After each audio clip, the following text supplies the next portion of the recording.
Hey guys, welcome back to Claude & Co. On today's episode, we will be discussing a very dark time that I went through during the pandemic, and we will also be discussing how I made it out of that dark time.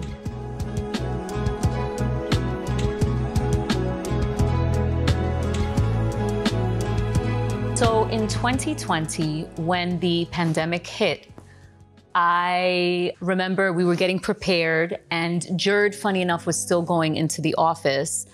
I was reading all the articles, watching all the news, all the information from the news. And I remember kind of like begging you to stay home. He was going into the office, and I was just like, please stay home. Yeah. And then when things went on lockdown, I, funny enough, was kind of looking forward to it because he worked very long hours. So to have him home and working from home was kind of like a treat. And if I'm being very honest, I was looking forward to this time where we were going to be together, home together. Hunkered down Hunkered together. down. The first few like 2-3 weeks, I just remember getting up, being able to be with my husband during that time. Although it was a very scary time, I felt very blessed to have him home. We would listen. I remember playing like Anita Baker and cooking, and I was kind of enjoying this time with him and the girls, and to kind of slow down. During that time, I started to cough, and I started to feel not Wheezy. so well. Yeah, wheezy, chest tight. Looking back, we still don't know what that was because it could have been seasonal allergies, it could have been COVID, we don't know.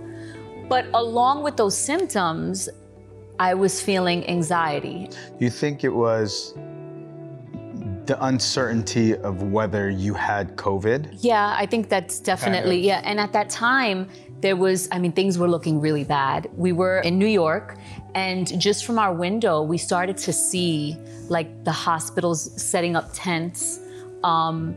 More news was coming in that things were not, the death rate, the death tolls were coming, were just rising, and it was just not looking good. Right. And the anxiety level just shot up, and the coughing started to get progressively worse. The chest tightness was awful. I had, like it was a low-grade fever, but it was 101. And your pulse oximeter readings was very not great. For all intents and purposes, you thought there was a good possibility, if not a certainty, that you had COVID. That's right. So, so you thought there was some possibility of you actually dying. Yes, that's exactly right. So combine that with, I don't know, whatever else is going on, the isolation, there was anxiety. We were at home for 1 month. I had not stepped out of my apartment for a month, not to get a walk, not even like a fresh air. We didn't take the kids anywhere. We really hunkered down for 1 month. Jared was able, he was the one that would step outside and, you know, do some groceries, like with the whole mask, the whole glass, like everything. Yeah, I Am Legend type stuff. Yes, yeah. But we should pause there because you are a person who loves to be outdoors. You love to find any excuse to go run an errand. It's like, oh, I have to go to Target. It's like, you kind of don't have to. You can like order it on Instacart, but you want to go out, you want to be out. It's the experience for me. And so the combination very difficult. Of thinking you're dying from COVID, I remember you being bedridden, like really like in tears for a lot. And as a mom, you know what happens is, and as a parent, you just want to be there for your children, you know? And the news is coming in, which for me now was a mistake. I wish I didn't consume so much of it. I think I went into like this rabbit hole of what's going to happen to me. And I know so many people out there have gone through the same thing. And it's this awful fear of leaving your children. And Jared, when I tell you, I tried to hide it from you. The sadness that just overtook me during that time where I was physically sick, but emotionally, mentally, I was not doing very well. And for a while, I tried to like hide it. I remember we did a birthday party for Papa, And I remember smiling and then literally having to step away, take my asthma pump, because I think it was a mix of not feeling well and also anxiety consuming me, where I was just so short of breath and I was hysterically crying. And I don't think I wanted to show you that. It was so like, I don't think you understood how, in retrospect, how apparent it was. Like, Claude, you were bedridden, all day. You were virtually incapacitated. I was cooking breakfast, lunch, preparing breakfast, lunch, and dinner for the girls. Yeah. I was working all day on calls. I was tending to you and nursing you.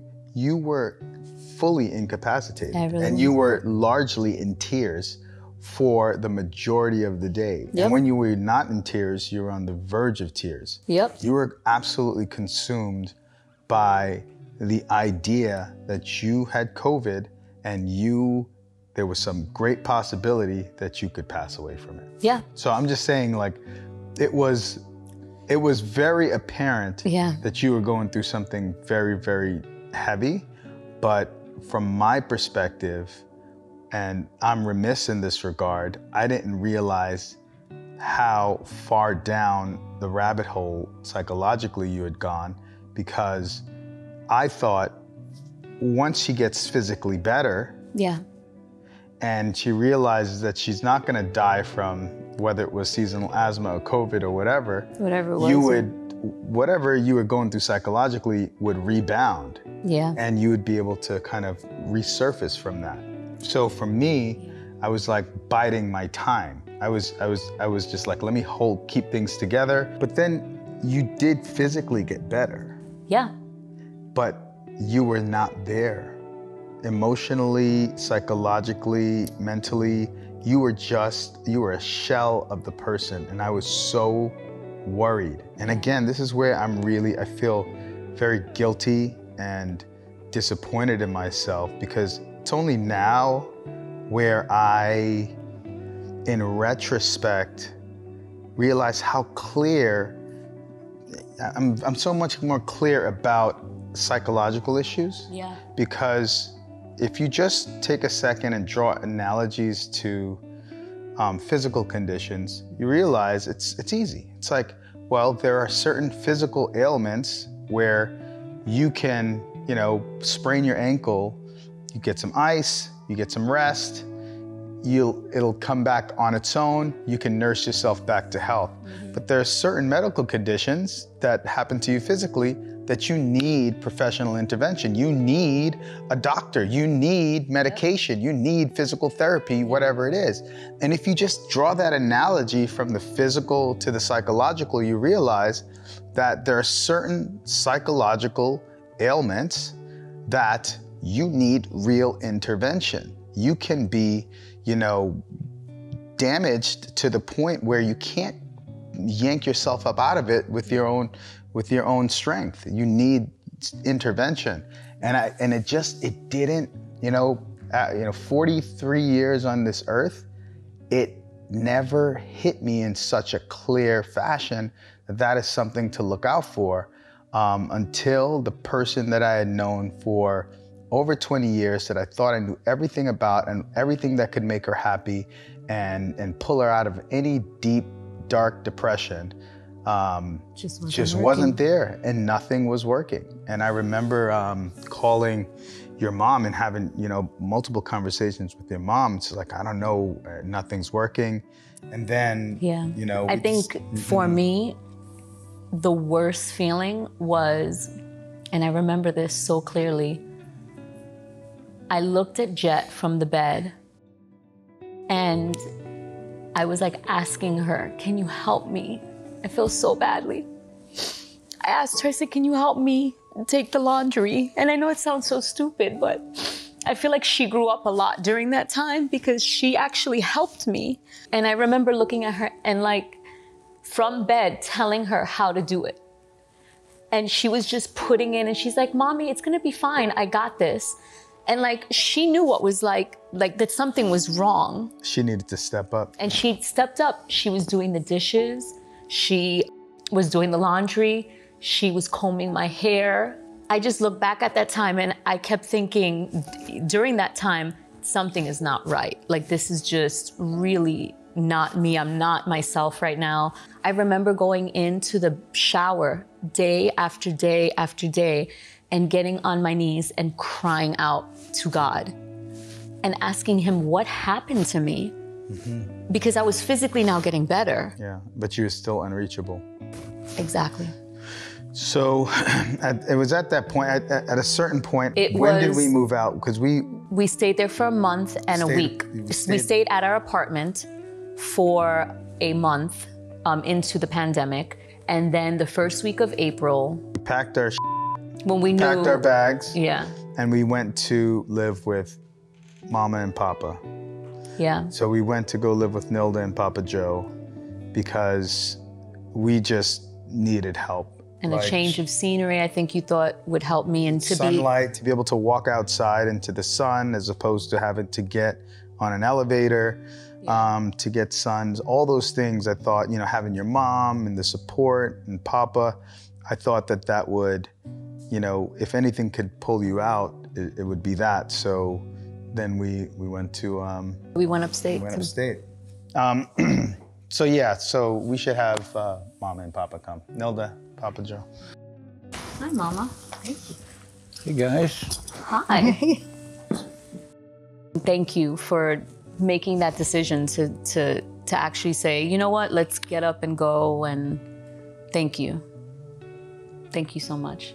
Being in home and you guys being in your house and not being able to help you, right? That was the really bad part, like that month, more or less, that we couldn't see each other. But you would call me and I can see each day how it got worse. When I saw you and I saw your face, I think that's when it hit us. This is like, yes, we were listening on the phone to the story. We knew things were not right, but when you actually see the person, and it's almost like you're seeing a person that you don't know, right? Because she's the life of the party. She's always alive. She keeps us on the go, and not to see her where she was in that place. As a mom, I said, God, you have to help me. Because I needed to be strong for her. Yeah. But as a mom, then you go into the bathroom and you get on your face and you like, God, you have to help me. Yeah. I was also physically, I think, was also seeing me. I looked very different because I had lost, in 2 weeks, I lost 17 pounds. I was not eating anything. I had no appetite. And so, you know, just then you come in and I know you threw yourself at me in my arms, and that broke me. But again, I needed to be strong. I had to get it together, pull it together. I know he was I would cry with Papa because Papa's my buddy. I remember just crying with him and walking with him and saying, I don't know what I feel. It's an awful feeling though. And I don't think I wanted to say that, right? I think I was like... Oh, you said at the time you tried to not say depression? Yes, at the time I tried not to say depression because when you grow up, whether it's in church, there's this stigma of depression. Yeah, and any kind of psychological any type of issue. Mental health issue. Yeah.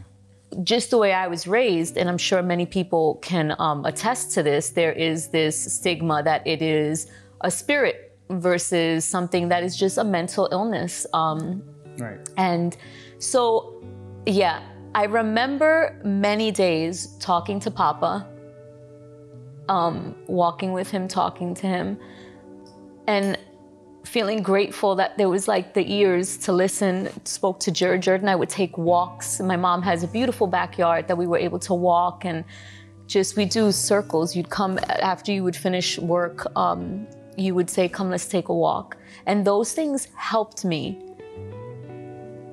But it was still... But it didn't pull you out.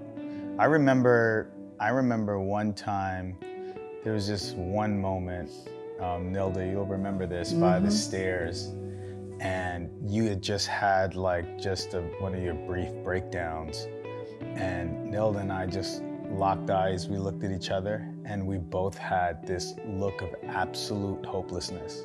And it was like, what do we do? Like, we don't have the answers here.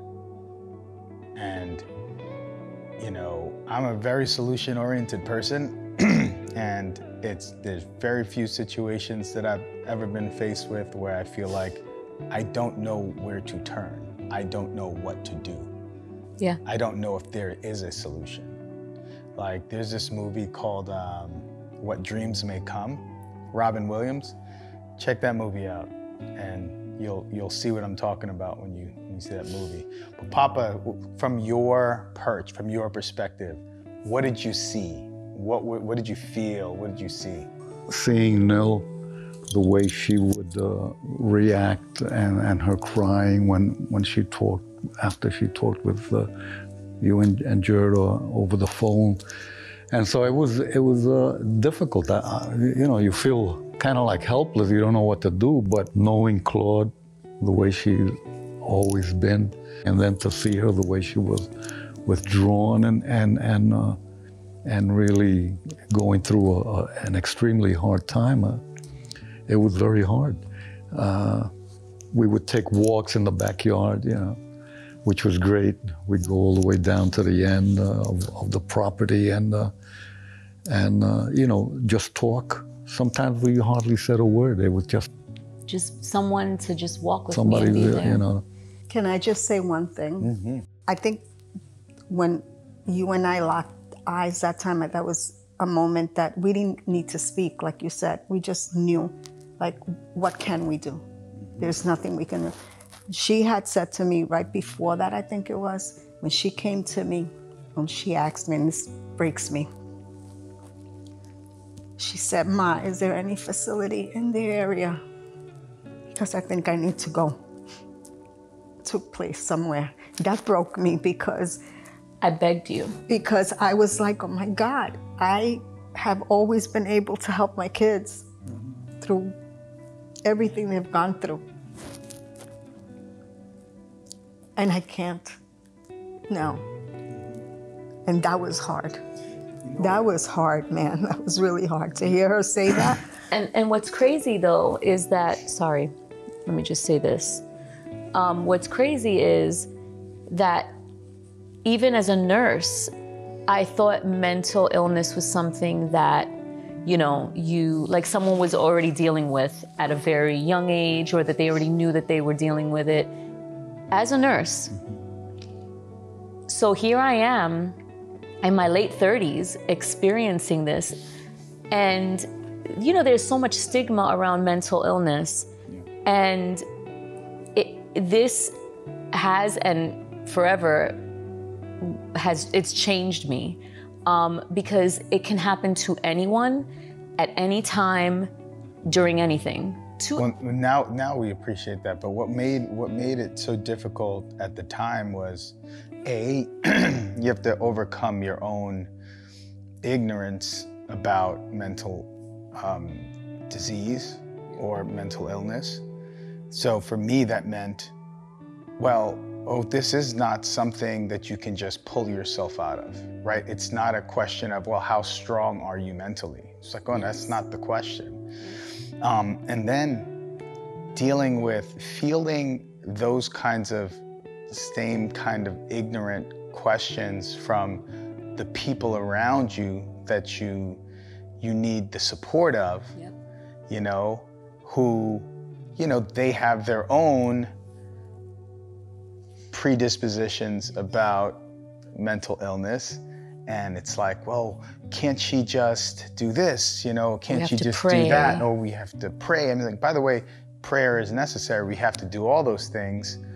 But to your point, the stigma of mental illness is so deeply rooted in our culture that we want to find any and every reason that this could be or it can be fixed by, other than some professional intervention. Yeah. Right? Because anything is better. You having, you know, a spirit inside of you is a better explanation and a more likely explanation than you just need some therapy and maybe an antidepressant or something. Yeah. So, you know, overcoming that, you know, within ourselves and within our families and our respective circles was a challenge as well. Oh my gosh, yes. And what's even crazier, and I am going to put myself out there and say that I was very ignorant in thinking that people who commit suicide were super selfish. And weak. And weak.